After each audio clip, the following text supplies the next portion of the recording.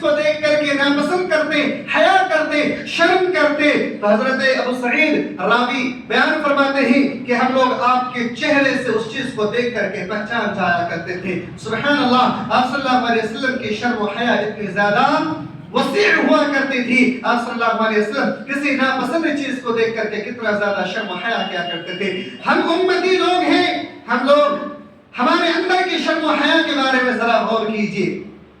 ہم جہاں چاہتے ہیں، جس طرح سے چاہتے ہیں، اپنے زبان سے کس طریقے سے گندے الفاظ بھی استعمال کرتے ہیں۔ ہمارے اندر بعض دفعہ ایسے الفاظ آ جاتے ہیں جس کا کہنا سننے والے بھی شرما جائیں، ہم ایسے الفاظوں کو بھی اپنے زبان سے نکالتے ہیں۔ میرے بھائیوں، ایسے الفاظ کہنا اور ایسے الفاظوں کا سننا یہ مومنوں کا شیوا نہیں ہے۔ اگر آپ کو کوئی برا بلا کہے، آپ کے سامنے کوئی گندی بات بیان کرے، تو آپ یا تو اس کی اصلاح کیجئے یا پھر وہاں سے آپ نکل جائیں، آپ کے لیے اسی میں بہتری ہے۔ اس موضوع میں اور بھی بہت ساری باتیں رہ گئی ہیں اور وقت ختم ہو چکا ہے، لہذا آپ تمام لوگوں سے اتنی گزارش ہے کہ آج کے درس میں، آج کے خطبے میں جو بھی باتیں کہی گئی ہیں، ان تمام باتوں پر ہم اور آپ عمل کرنے کی کوشش کریں۔ آخر میں اللہ رب العالمین سے دعا ہے کہ الہ العالمین ہم تمام لوگوں کے دل کو صاف شفاف رکھ۔ اللہ ہمارے دلوں سے کینہ اور بغض اور حسد کو نکال پھینک دے۔ یا اللہ ہمارے دلوں میں ایک دوسرے کے لیے الفت و محبت کو پیدا کر دے۔ آمین تقبل یا رب العالمین۔ سبحان ربک رب العزت عما یصفون وسلام علی المرسلین والحمد للہ رب العالمین۔